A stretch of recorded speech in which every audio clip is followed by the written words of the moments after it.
بسم اللہ الرحمن الرحیم انا نحن نزلنا الذکر وانا له لحافظون وقال رسول اللہ صلی اللہ علیہ وسلم خیرکم من تعلم القرآن وعلمہ سبحان ربک رب العزۃ عما یصفون وسلام علی المرسلین والحمد للہ رب العالمین اللہم صلی علی سیدنا محمد وعلی آل سیدنا محمد وبارک وسلم۔ اللہ رب العزت ارشاد فرماتے ہیں انا نحن نزلنا الذکر، بے شک اس قرآن کو ہم نے ہی نازل کیا، وَإِنَّا لَهُ لَحَافِظُونَ، اور اس کی حفاظت کے بھی ہم ہی ذمہ دار ہیں۔ آسمانی کتابیں پہلے بھی آئیں، ان کی حفاظت ان امتوں کے ذمے تھی، تو وہ کتابیں محفوظ نہ رہ سکیں۔ قرآن کی حفاظت کا ذمہ اللہ نے لیا، قرآن آج تک محفوظ ہے۔ اگر کوئی بادشاہ یہ دعویٰ کرے کہ میں اپنے ملک کی سرحدوں کی حفاظت کروں گا، تو بادشاہ خود جا کے پہرے نہیں دیتا، اس کے لیے وہ ایک فوج بناتا ہے جس میں بہت خوبصورت صحت مند لکھے پڑھے نوجوان رکھے جاتے ہیں، اچھی تنخواہیں ہوتی ہیں، ان کو ٹرین کیا جاتا ہے۔ ایک بڑی فوج ہوتی ہے، وہ زمینی راستے سے حفاظت کرتی ہے، ایک ہوائی فوج ہوتی ہے جو ہوائی راستے سے، ایک بحری فوج جو سمندری راستے سے۔ تو یہ فوجیں اس کی حفاظت کرتی ہیں اور بادشاہ کا جو دعویٰ ہے وہ سچا ہو جاتا ہے۔ اللہ رب العزت نے جب فرمایا کہ اس کی حفاظت کے ہم ذمہ دار ہیں، تو اللہ تعالیٰ نے اپنے بندوں کے دل میں قرآن کی محبت ڈال دی۔ کہیں پہ ماں باپ چاہتے ہیں بچہ حافظ بن جائے، کہیں بچہ خود چاہتا ہے، بیٹی خود چاہتی ہے کہ میں حافظہ بنوں۔ بہرحال جو بھی صورت ہوتی ہے، بچے حافظ بنتے ہیں، اور الحمدللہ قرآن مجید اصلی شکل میں آج بھی موجود ہے۔ آج کی سائنسی دنیا میں کسی ڈاکومنٹ کو سیو کرنے کے دو طریقے ہیں، ایک کو کہتے ہیں ہارڈ کاپی اور ایک کو کہتے ہیں سافٹ کاپی۔ ہارڈ کاپی تو یہ ہوتی ہے کہ اس کی کمپیوٹر میں پرنٹ نکال کے رکھ لیا جائے، کیا ڈسٹرب کرتے ہیں، چھوڑو، تو یہ ہارڈ کاپی بن گئی کہ بھئی ایک فائل پہ کام کیا تھا، اس کو ہم نے پرنٹ کر کے رکھ لیا۔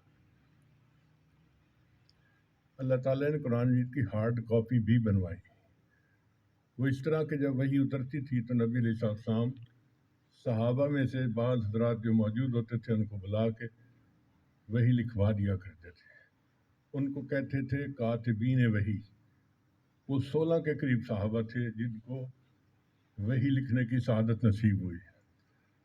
اس زمانے میں لکھائی اتنی امپروو نہیں تھی، تو کبھی لکڑی پر، کبھی پتھر پر، کبھی ان کو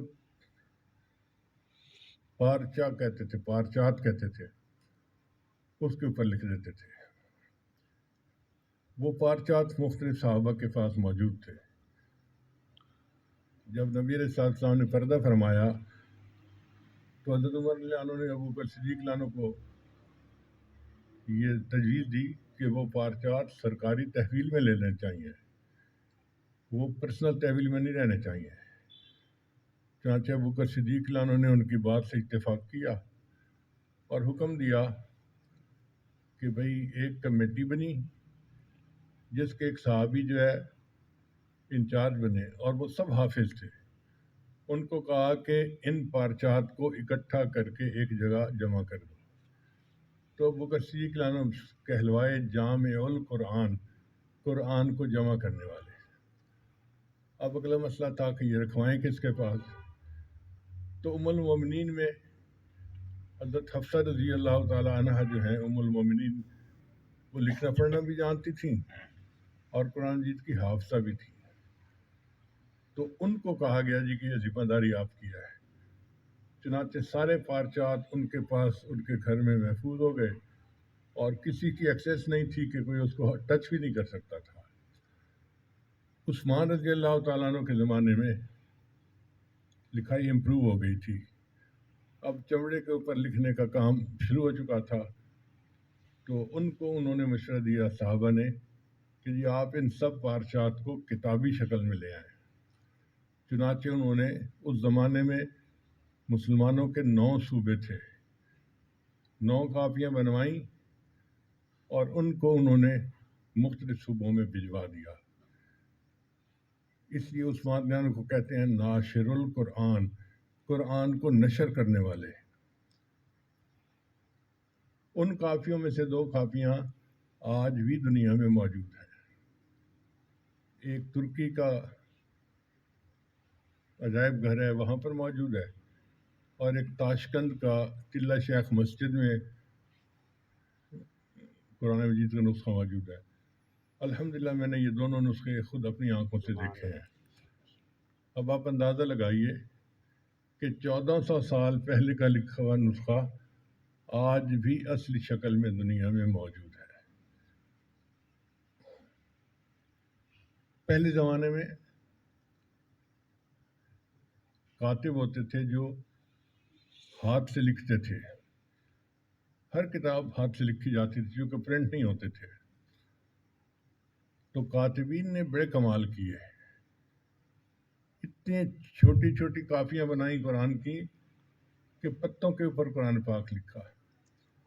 میں نے سمرقند کی ایک لائبریری میں پتوں پہ لکھا ہوا قرآن پاک دیکھا، آپ دیکھو تو ہے پتہ، پتہ نہیں انہوں نے کیا پروسیس کیا ہے کہ وہ پھٹتا نہیں ہے اور اس کے اوپر قرآن پاک لکھا ہوا ہے۔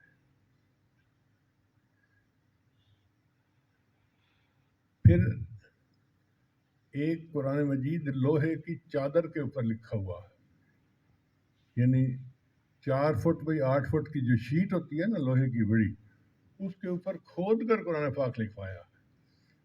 میں نے پوچھا بھائی یہ کھود کر قرآن پاک لکھنے کی کیا ضرورت تھی؟ ان کا جی جیسے اسٹینڈرڈ ٹائم ہوتا ہے، فلاں ٹائم ہوتا ہے، لوگ اس کے ساتھ گھڑیاں ملا کے دیکھ لیتے ہیں، اگر کبھی بھی دنیا میں کسی جگہ پر کسی لفظ، نقطے، زیر، زبر کے بارے میں کوئی فرق ہوگا تو وہ یہاں سے دیکھ سکیں گے۔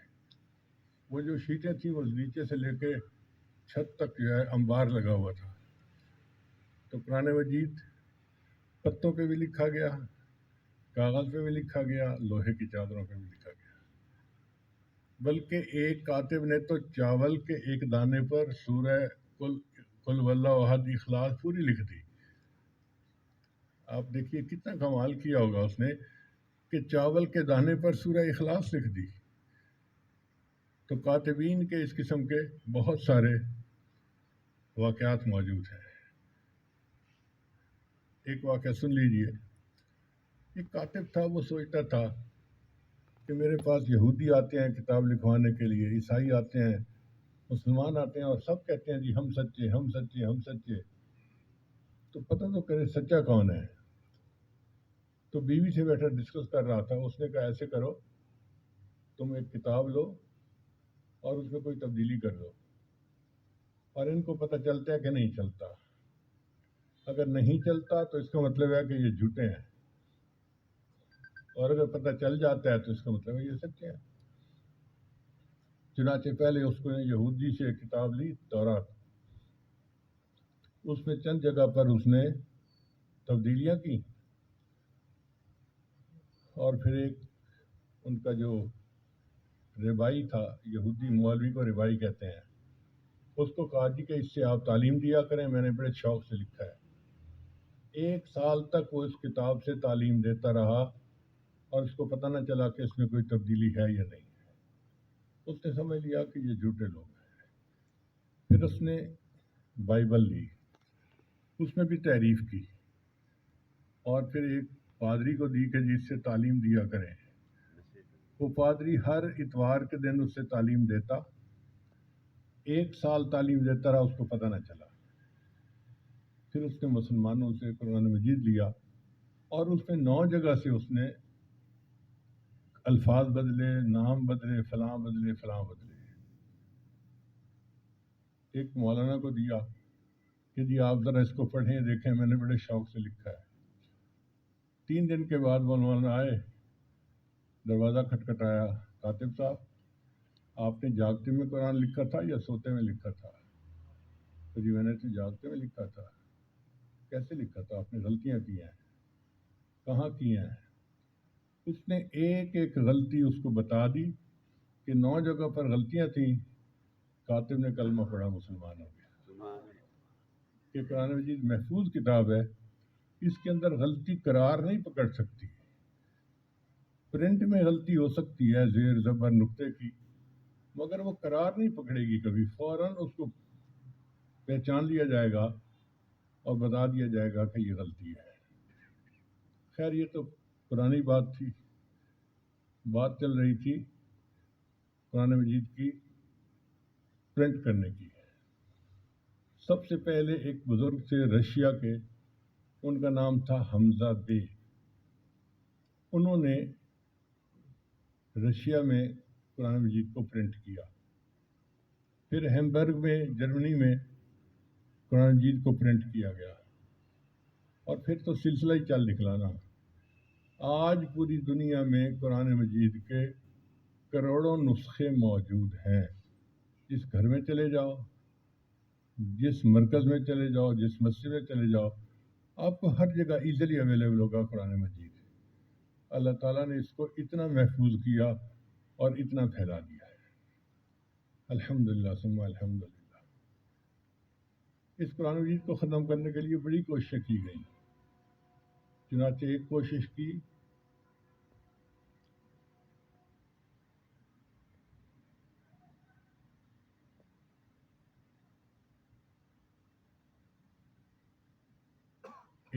کی جنہوں نے بغداد کو فتح کیا تھا، تاتاریوں نے۔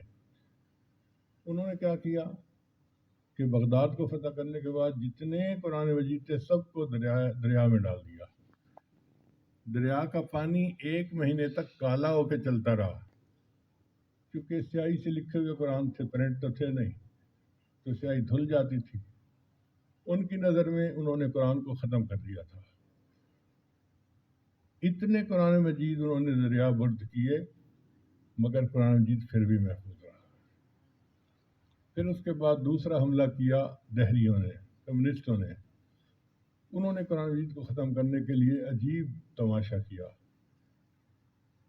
ایک قانون پاس کیا انہوں نے کہ جس گھر سے عربی عبارت کا کوئی کاغذ ملے گا، عربی زبان کا، اس گھر کے سب مرد، عورتیں، بچے، بوڑھے، سب کو پھانسی دے دی جائے گی۔ اور پریکٹیکلی انہوں نے کئی جگہوں پہ ایسا کیا۔ اب آپ بتائیں، آئیڈیا ان کا یہ تھا کہ جب زبان ہی نہیں رہے گی تو قرآن ختم ہو جائے گا۔ چنانچہ قرآن مجید جو ہے لوگوں کو ایکسیس نہیں حاصل تھی، وہ پہچانتے ہی نہیں تھے۔ میں جب پہلی مرتبہ تاشقند گیا تو ایک نوجوان خاتون تھی، مجھے کہتی ہے ڈو یو ہیو قرآن؟ میں نے کہا ہاں میرے پاس ہے چھوٹا نسخہ۔ میں نے اسے دیا تو اس نے قرآن مجید کو چوما، آنکھوں سے لگایا اور بڑی محبت کا اظہار کیا۔ میں نے پوچھا آپ ایسے کیوں کر رہی ہیں؟ کہنے لگی میری عمر 35 سال ہے اور 35 سال میں پہلی مرتبہ میں قرآن کو دیکھ رہی ہوں۔ اب آپ بتائیے کہ 35 سال میں قرآن مجید دیکھنے کا موقع ہی نہیں ملا، مگر قرآن مجید کو ختم نہ کر سکے۔ قرآن مجید پھر بھی رہا۔ اللہ نے کیسے حفاظت کی؟ دسترخوان کا مدرسہ۔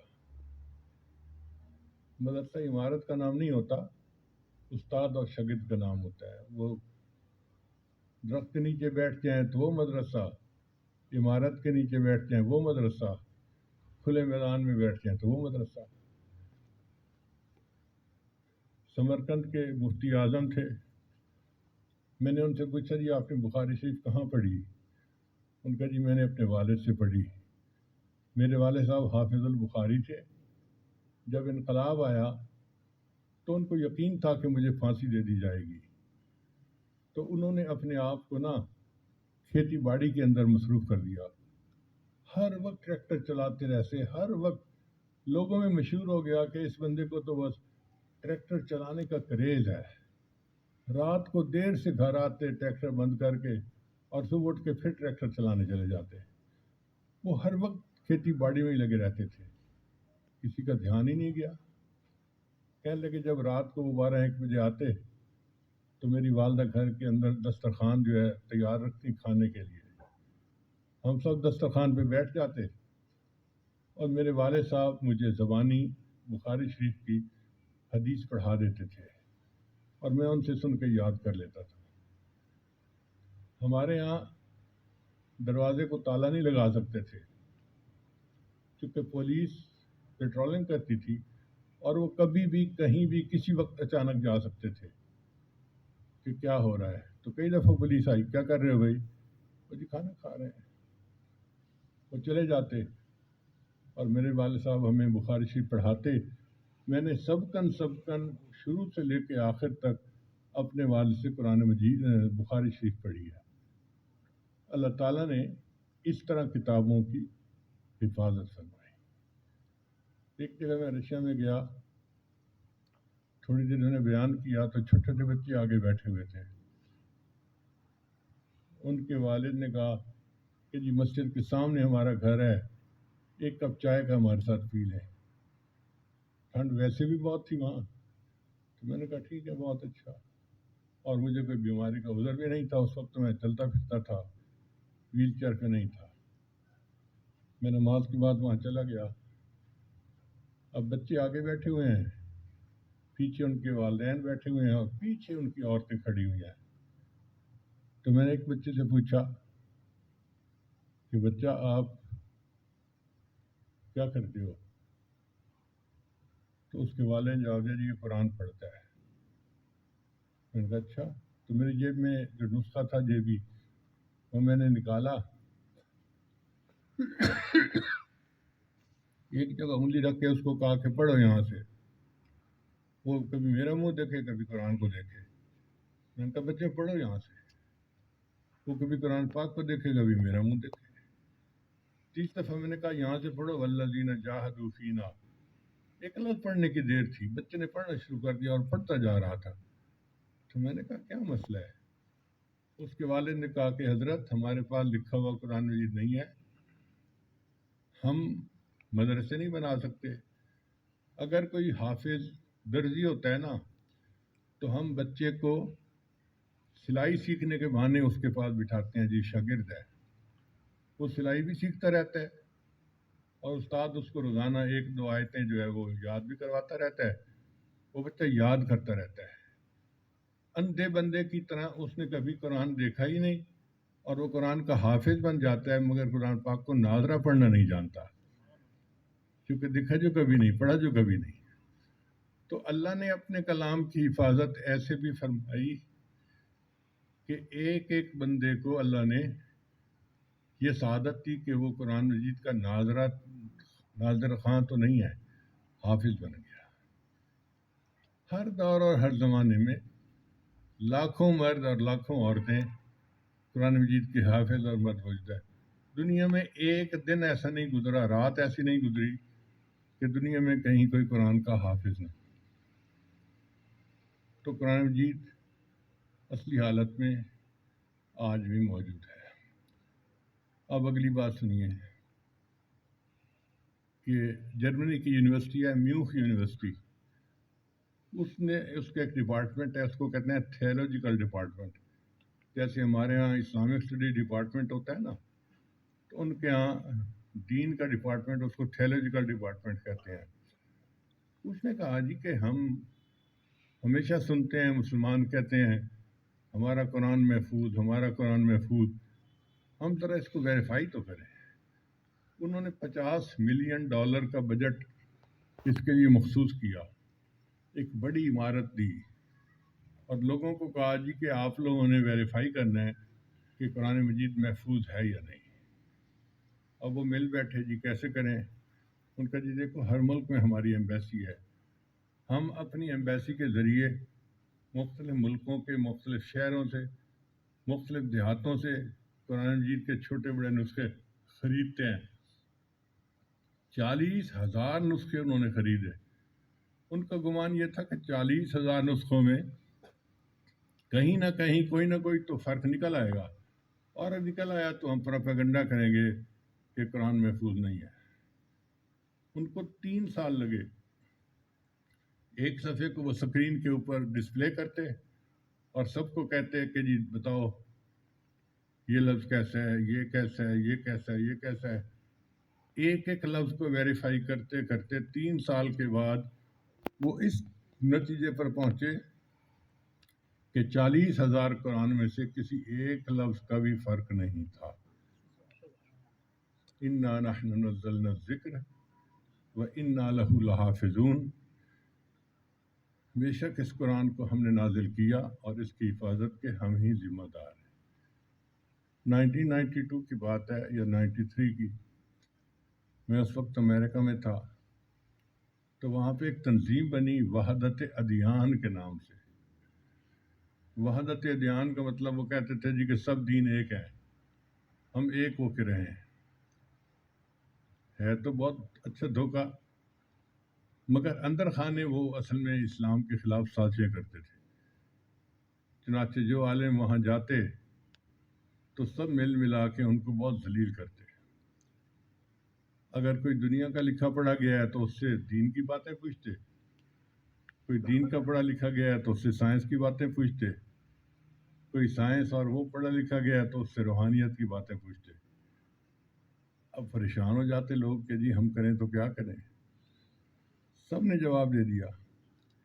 چنانچہ ایک دن کچھ علماء میرے پاس آئے کہ جی ہم آپ کو وہاں لے جائیں گے، آپ نے وہاں جانا ہے اور اسلام کی نمائندگی کرنی ہے۔ میں نے کہا بھائی میں تو اتنا بڑا عالم نہیں کہ اپنے آپ کو اس کام کے لیے پیش کر سکوں۔ ان کا جی جو بھی ہے آپ یہ کام کریں گے، کیونکہ آپ کے پاس سائنس کا علم ہے، آپ انجینئر ہیں، دین کا علم ہے کہ آپ حافظ عالم ہیں، اور روحانیت کا علم ہے کہ آپ شیخ بھی ہیں۔ بہرحال جی مجھے وہاں لے جایا گیا تو میں اسی لباس میں جبہ امامہ اور عصا میرے پاس تھا۔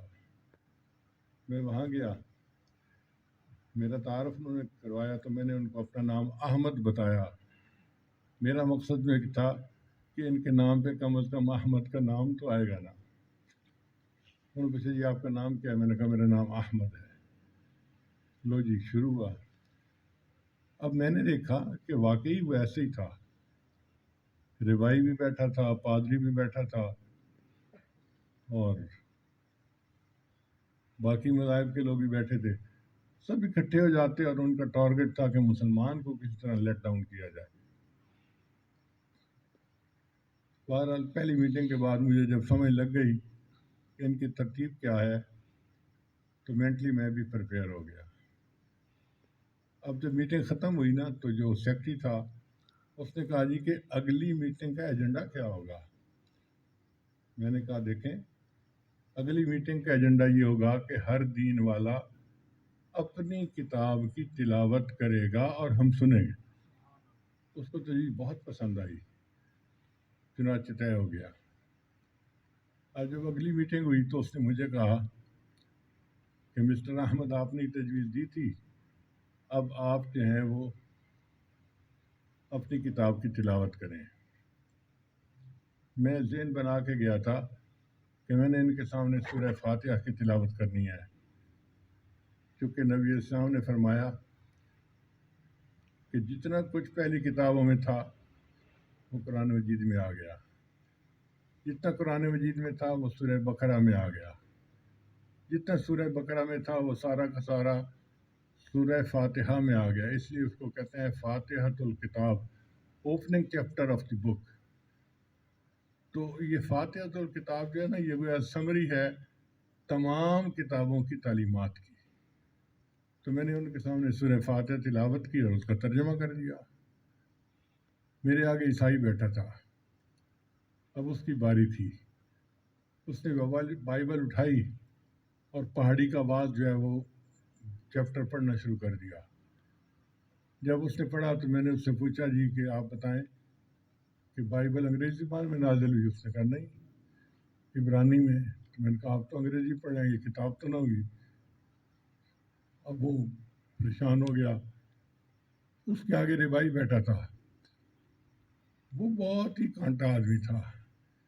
مجھے تو وہ اتنے غور سے دیکھتا تھا نا. جب میں پہلے دن گیا تو مجھے دیکھ کے کہتا ہے you always come with different respective look. اصل میں اس کو محسوس ہوتا تھا کہ یہ جبہ اور امامہ اور عصا یہ تو حضرت موسیٰ علیہ السلام کی سنت تھی، تو یہ اس کا وارث بنا ہوا ہے اور میں اس سے محروم ہوں. شاید اس لیے اس نے یہ الفاظ کہے ہوں گے. بہرحال وہ بیٹھا ہوا تھا، اس کو پتہ تھا کہ اب مجھے کہیں گے کہ ہبرو زبان میں پڑھ کے بتاؤ، تھی نہیں اس کے پاس. تو وہ یوں کر کے آگے بڑھا اور مجھے دیکھ کے کہتا ہے mister Ahmed let me tell you loud and clear. یہ الفاظ میں اس کی بتا رہا ہوں. Let me tell you loud and clear کہ صرف مسلمان ہیں جن کے پاس قرآن محفوظ ہے، باقی دنیا میں کسی کے پاس اصل کتاب محفوظ نہیں ہے.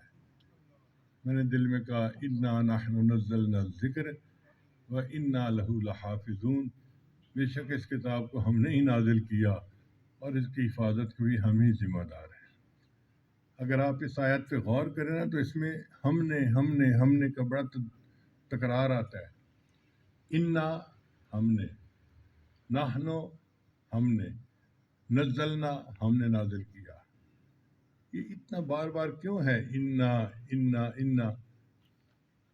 ہم نے تو مفسرین نے اس کی آگے تفصیل لکھی ہے. وہ فرماتے ہیں اس کا معنی یہ تھا کہ اللہ کہتے ہیں ہم نے، ہاں ہم نے، ہم نے ہی اس قرآن کو نازل کیا اور اس کی حفاظت کے بھی ہم ہی ذمہ دار ہیں. اور دیکھو میرے مالک نے کس طرح قرآن مجید کی حفاظت کر کے دکھا دی. خوش نصیب ہیں وہ لوگ جو خود حافظ بنتے ہیں یا اپنے بچوں کو حافظ بناتے ہیں. الحمدللہ آج بھی اگر آپ دیکھیں تو ہمارے مدارس میں لاکھوں بچے قرآن کے حافظ بن رہے ہیں. اس گئے گزرے دور میں بھی ایسی جگہیں ہیں جہاں قرآن مجید کے کافی حافظ موجود ہیں. ہمارے بچوں کے ایک استاد تھے قاری صاحب، ملتان کے قریب رہتے تھے. میں نے ملتان کا پروگرام دیا تو وہ میرے پاس آ گئے جی کہ قریب میرا گھر ہے تو آپ